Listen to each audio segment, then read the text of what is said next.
Hello friends and welcome to Ariel's Twilight Years, how to be a really old model. I'm sorry my video is late this month. I have been working with someone else who has been editing for me and we seem to have had a breakdown of communication. So the video I had planned has not gone up and I currently don't have it, but I'm sure it will turn up eventually, and when it does, I'm sure you will love it. Hello. Things have been a little turbulent in my life. A very good friend of mine is sick in a relatively serious way, and it's not something I have actually had to deal with in my life before, and I realise I don't really have the coping strategies yet to cope, which will be relevant to this video in a minute. In the middle of dealing with this rather bad news, I was suddenly invited onto LBC, which is a channel I really like, to discuss something I have not put a great deal of thought into before, because in the UK, the law against non-fatal strangulation as part of sex is now that it is illegal, which broadly speaking I think is probably a good thing, given the potential harm that comes from doing some forms of breath play. And the law has just been updated in the UK, or is just about to be updated, so that strangulation in porn is also illegal. So we were in, I believe, a scenario, a very unusual situation, where something that was illegal to do in real life was legal to shoot and sell. That's very unusual. Normally, the rules for what you can do in porn are far more stringent than for what you can do in real life. Anyway, so I was invited onto LBC to talk to Ben Kentish with very little notice. I had maybe 2.5 hours to read the briefing notes and assemble some ideas. Now, this was not ideal for two reasons. One, because I was just in the process of dealing with some very recent and bad news. But two, this show was going on at 11:30 at night, which is 2 hours past my normal bedtime. I had a little nap, I drank a can of Red Bull really fast and hoped for the best. This is all very fun if you're just representing yourself, but I was also trying to represent the British porn industry, the worldwide porn industry, and to try to explain that we are not just irresponsible psychopaths. I have a horrible feeling I didn't do a very good job because not much preparation time. My head not being in a great state, and the fact that my brain never works particularly well at 11:30 at night. So in comparison to other media things I've done, I feel like this isn't a particularly brilliant performance by me. So what we're going to do is we're going to watch it. I think we're going to listen to it, because actually I think it's radio only on this, although we were on webcam when we did it. And I'm going to add my thoughts now that it's not 11:30 at night. Now I am a little less at sea, and now that I've had a bit more time to think, because I want to get good at doing this stuff and I want to do more of it. So I think critiquing my performance is probably a really important part of that. So let's get started. Oh my God, I am quite stressed by listening to this again. Whew. Can't make it play, obviously. Interact, there we go. Age was too high. Farage responded by saying that yes, for some young people it might well be.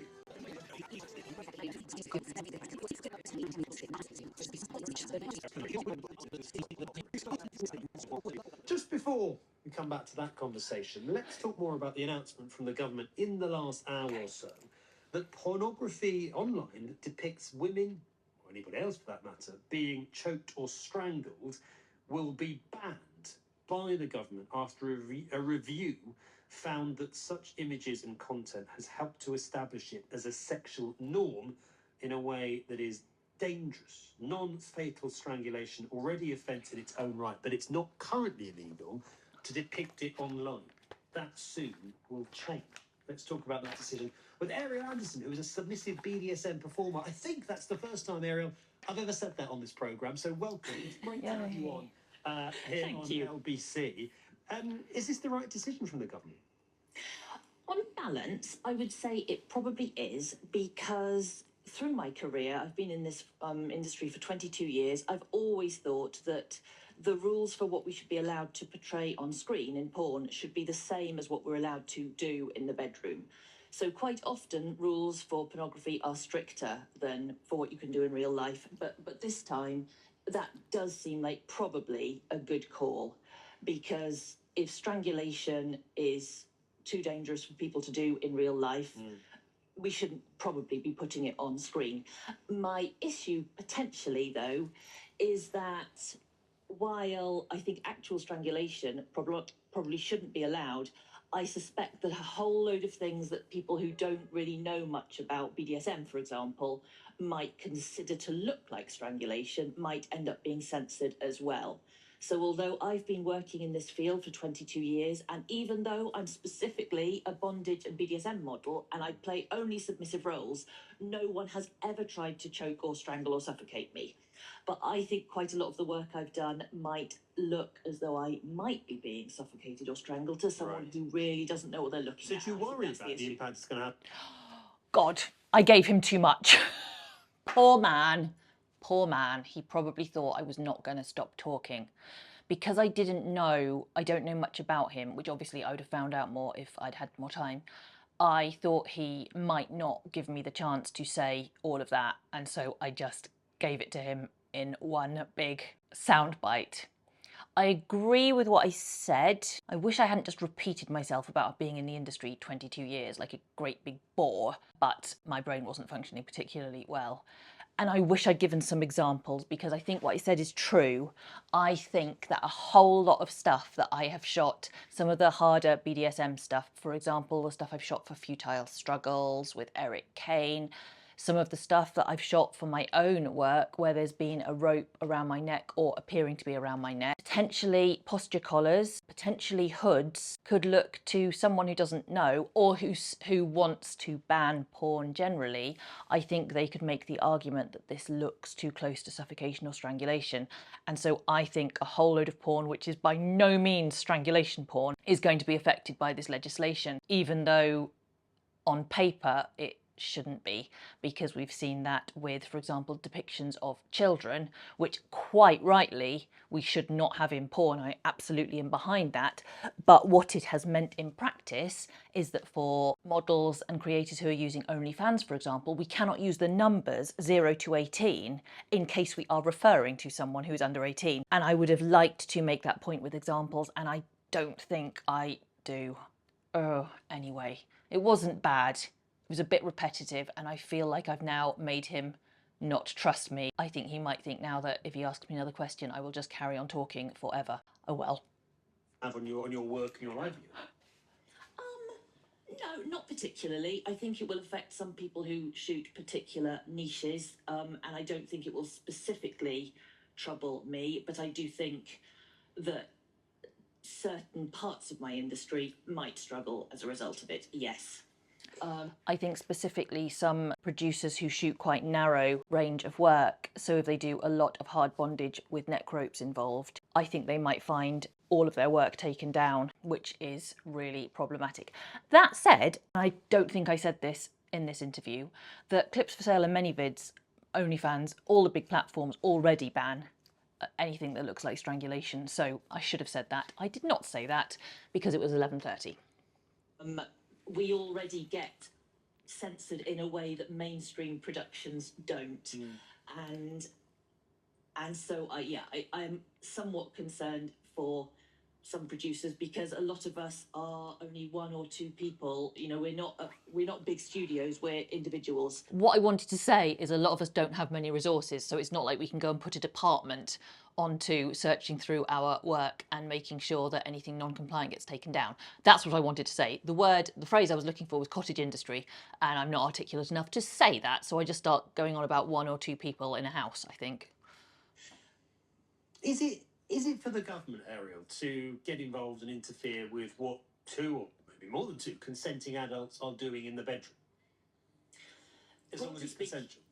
Broadly speaking, I would say no, it's not.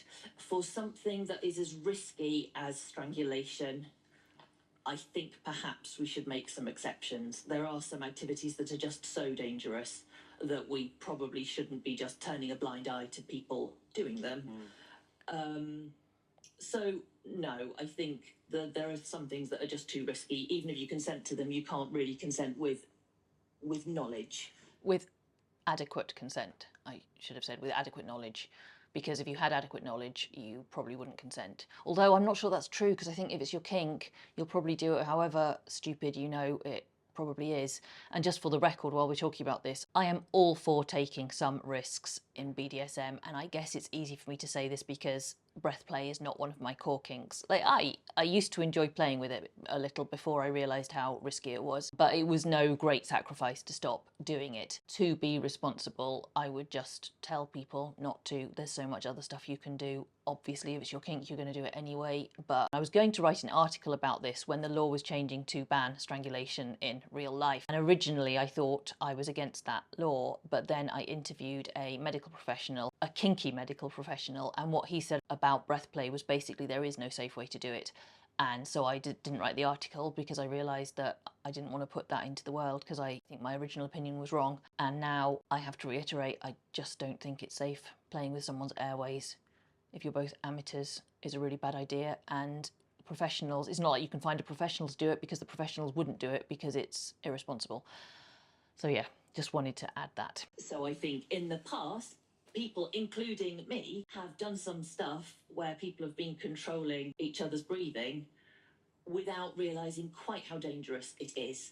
So yeah, I think this is something that we do need to discuss further, and I definitely think that young people need to be warned that this is not something to just casually enjoy in the bedroom. Okay. It's the latest example, isn't it, of governments, of lawmakers kind of getting involved and tightening the regulation around your industry about pornography. Do you think there's a way to go? Would you like to see more of that? What I would like to see is much more intelligent looking at how we censor porn, because as it is, I feel like pornographers are treated with a great deal of suspicion. And I would really love any further regulation to be done with a little more consultation with the professionals in this field, and those people are pornographers. So yeah. I would. Oh, I'm glad I said that, because one of the things that I keep saying when I get the chance across all of the platforms I work on is that pornographers are experts in porn. And so whenever there's a debate about porn that doesn't include them, I think that's wrong. Whenever I say something about my experience, all of these decades of experience in porn on YouTube, and people tell me I'm naive, I'm like, would you say that to a corporate lawyer who's been working in the field for as long as I've been working in porn? And I feel like the answer is just no. I always want to make that point that you might not like us, but we are the experts who do this stuff day in and day out, so we shouldn't be excluded from the conversation. And I think I'm making that point in a relatively articulate way. It feels like in this conversation, I don't start any sentence in the right place. It feels like I start each sentence halfway through and then have to do another sentence to try to kind of add it. And I feel that I am being my least articulate, and it's awful. Love to have a seat at the table, or to have people a bit like me. What would you say? What changes would you like to see as somebody who works in the industry? I would like to see a less phobic approach to the work that we do, because a lot of things that we could show easily if we were shooting for mainstream productions, we're not allowed to go near. And that can be very frustrating when the kind of artwork you want to produce is pornographic, like mine is. It can be very frustrating that things that Quentin Tarantino could put in a movie or Steven Spielberg could put in a movie are things we could not show. What sort of thing? Yeah, like for example, we can't show any blood, which sounds perfectly reasonable, except that that doesn't mean just in a sexual context. It means that I can't even say the word blood in a porn movie. Why would you want to? Well, because sometimes we're telling stories that are quite long and complicated. When people think of porn, they think of two people having sex. But actually, a lot of porn is feature-length movies with a lot of dialogue. So actually avoiding words like the word dog, or the word pet, or the word blood, or the word hypnosis, or the word sleep, that's the kind of thing pornographers are having to deal with on a daily basis. Yeah, so I wish I'd said, when he asked me this question, because I'm discussing around the subject, but what I wish I'd said is what I would change is that I would like to make it so that the rules about what you can show in mainstream films and the rules of what you can show in porn films are the same, because I think we have got to a stage where the rules governing porn are almost impossible to negotiate, especially when it comes to words we can and cannot use. And I'm trying to make that point, and I am making that point. I just wish I'd done it a bit more pithily. I think I need to practice saying things really quickly with as few words as possible, because with something like this, I don't have very long, and I feel like I might be turning people off by being too verbose.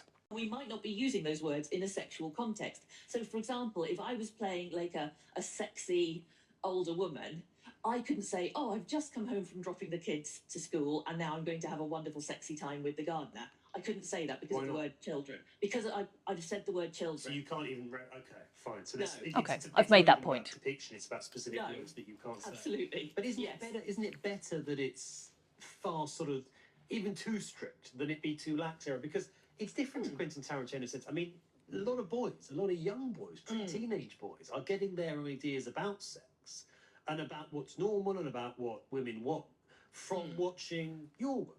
I think that pornographers, we're fighting such an uphill battle at the moment. We just have to keep saying, we don't want kids to watch our work. Like, we all put our work behind paywalls. It gets pirated, and then God knows who can watch it. And like, we fight piracy, but we've got limited resources for it. We don't want kids seeing this. Like, the way, since Pornhub et al. Have come along, the way mainstream commentators, the way they talk about porn, it's as though the porn industry were 100% fine with kids seeing this. When I think of kids seeing porn, I am just sickened, because I know I was a sensitive child and it would have been really bad for me. So I can totally extrapolate from that it would be harmful in many different ways to other kinds of kids. For me, I'd have found it really upsetting. I can see for other kids, they might have just found it really exciting and watched far too much of it. Like, there are so many ways it can be bad for us, and it is really tiresome that in mainstream interviews you have to keep kind of saying, oh, like, don't worry, I don't want the kids to see it, because of course we don't want the kids to see it. And I know that Quentin Tarantino, for example, actually does get really tired of the question about, oh dear, are you causing more violent society with your violent films? So it's not like mainstream producers don't get this, but this specific, oh, what did the kids see? I don't feel like the producers of The Human Centipede, for example, or Hostel, had to really answer that particular question, or at least not in every interview, but Jesus, it feels like I do. And others, and when you talk about being submissive, I mean, do you sort of worry that boys and girls, young men, young women, are getting dangerous ideas about what sex should be by watching some of your stuff? Yes, I do worry about underage people seeing porn in the same way that I worry about underage people watching 18-rated movies. This artwork is not for children.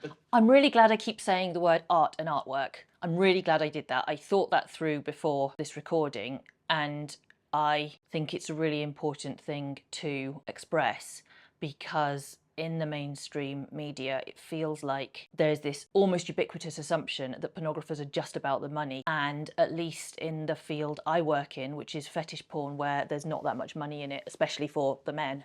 It's pretty good for women at the moment, but it's not good for traditional male producers. I think it's really important to remind people, or to inform people, maybe they've never even considered this, that this is our art. This is self-expression that's very valuable to us. This is personal. This isn't just, oh, what will sell the most. This is, I've got a long-held fantasy. I want to express it. I want to make a film about it so that other people who like the same thing can enjoy this with me. And I think it's really worth pushing that word. I'm sure at some point I'll get pushback from it, but porn can be art. Art can be porn. None of it is.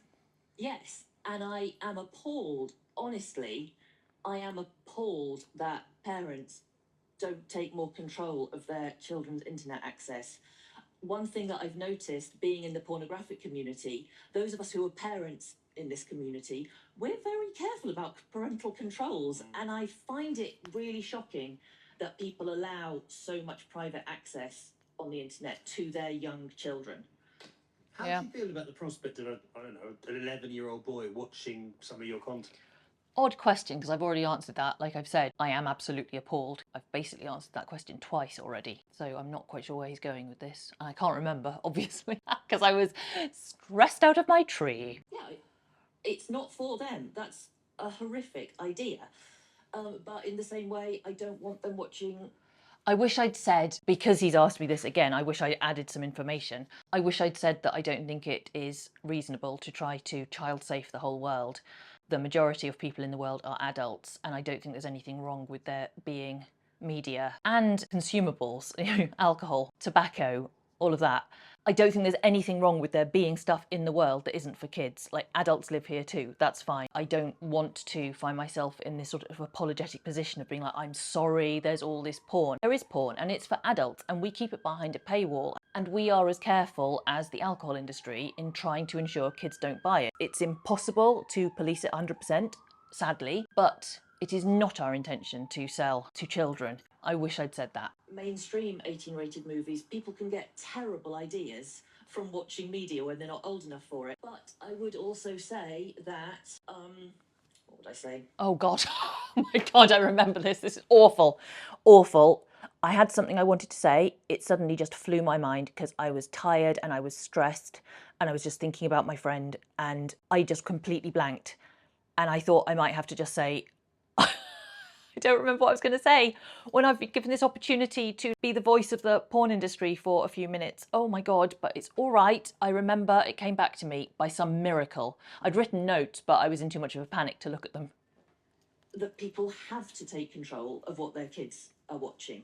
And I do think it's illegitimate to criticise porn in a different way from mainstream work. As though people watching porn suddenly become extra stupid. Yeah. Like, car chases that you see in a mainstream movie are not safe at all to do in real life. And we generally accept that people know that. If they watch The Fast and the Furious, they'll know they shouldn't drive like that. And I think adults can do the same with porn. Maybe children can't, which is a very good reason for controlling how much what they see online. But I do find it a rather weird double standard that we expect people to turn off all their critical facilities when they're watching erotic content. Oh, thank God. All right, so I got back on track and that is exactly what I think. So I'm really glad to hear that I said that. Oh, God, it's not as bad as I thought. It's just I can see a lot of places where I could improve. Yeah, and I could tell that he was trying to rush me because I think when he was going, he was trying to get back into the conversation, and I think maybe I found that a little stressful because it is a very short segment and I wanted to get all my points across, which I didn't. Really interesting. Thank you very much, Ian, for coming on. Ariel Anderson, submissive BDSM performer. Have you got thoughts on that, by the way? Okay. So I'm not actually unhappy with how that came across. Now you can see all of me in my apartment. So what were the things that I made notes of on that I didn't say? Because it was a short segment, so I don't want to beat myself up over it too much. But I wanted to talk about what counts as strangling. So I wanted to talk about, is being held down by your throat strangulation? Because it's not, or it doesn't have to be, but is that suddenly going to be banned? Rope around neck, does that mean that if media companies like Twitter have to police this, what about non-pornographic hanging scenes? Because there's a meme with James Franco that comes up a lot, for example, with a rope around his neck. Oh, I did want to mention deep throating and blowjobs because I think to some people that might fall foul of the strangulation rule, whereas of course consensual deep throating you can just stop if you feel like you're choking, and so I would have liked to talk about that. I'd have liked to talk about the fact that the porn performer James Dean choked someone on set allegedly a few years ago and he was just shut down. Like, production companies all just dropped him. So I wanted to say that actually tolerance of sexual abuse generally and strangulation specifically is very low in the porn industry, because I just wanted to make the point that we're not all going around strangling each other, like, for God's sake. I wanted to say, if it had come up, that in my research, I've researched this a couple of times, I've only ever found one instance of a porn performer dying from lack of air during a shoot, and even that is unsubstantiated. I can't find the performer's name. It was apparently in Japan, but that's all I've been able to find out. And this is on Reddit, you know. Are we still going to be allowed to show strangulation in mainstream film? I'd have liked to get onto that, but I did mention mainstream film at least. I'd like to have mentioned Ayla's big kink survey, because that showed that far more people want to be strangled than actually want to strangle people. But I think that was maybe a bit of a red herring in the way that the conversation went, so I'll save that for another time. I actually said most of the things that we're not allowed to do/say. I wanted to say, if it had got disagreeable, I wanted to say that, well, maybe kids aren't getting this idea of strangling each other from porn, because I'm not sure that's really true anyway. I think that might be a bit of an exaggeration. But if kids are getting the idea that strangulation is the thing to do in the bedroom, I'm not sure you can blame porn, because I don't see that when I go and look at porn, not actual strangulation, because I don't want to see that, so that's not what I look for. So I feel it's a bit suspicious that all these children are saying, oh my God, I saw people being strangled and now I'm doing that. But anyway, if they are, how do we know they're not learning about it from news programs like this? Because it always feels like people's expectations about being responsible are so high when it comes to porn and so low when it comes to talking about these subjects in other areas. Like, who's to say there isn't a child watching LBC? And maybe if they're wired that way, just the discussion of it might make them think, oh, I'd like to try that. Who knows? I'd have liked to discuss that, but it's a more complicated idea. I need to save it for another time. I wanted to say no one's ever tried to strangle me in a video in 22 years. And I did say that, I just wish I'd said it more clearly. I wanted to say that OnlyFans, for example, in terms of how much money it makes for the UK, it dwarfs the revenue raised from the fishing industry. So people might treat sex work and porn as though it's this parasitic industry that just sort of clings onto society and doesn't do any good. Well, it does, even just in raw terms of raising revenue. I wanted to say that most dangerous type of breath play is actually autoerotic asphyxiation, so doing it yourself. So perhaps we should be more concerned about stopping people doing that than worrying about people doing it to each other, because actually that is where people are dying most often, and we're really not discussing that. I guess that would have come across as a bit like whataboutism. And I'd have liked to say that what we need to do here is target those people, the people who want to be strangled. We need to let them know how dangerous that is, and some education is probably a good way to do that. I think banning it in porn is perfectly fine. I would like to see fewer things banned in porn, but I think banning the stuff that you're not allowed to do in real life is a reasonable starting point. So those are the things I wanted to say. I didn't get to say all of those, but having watched it back with you, I don't feel quite so appalled as I originally did. So thank you as always for watching. I'll be back with more. Yeah, it's goodbye from me. Bye-bye now. Bye-bye. Please like, subscribe. Bye-bye. Bye-bye now. Bye-bye.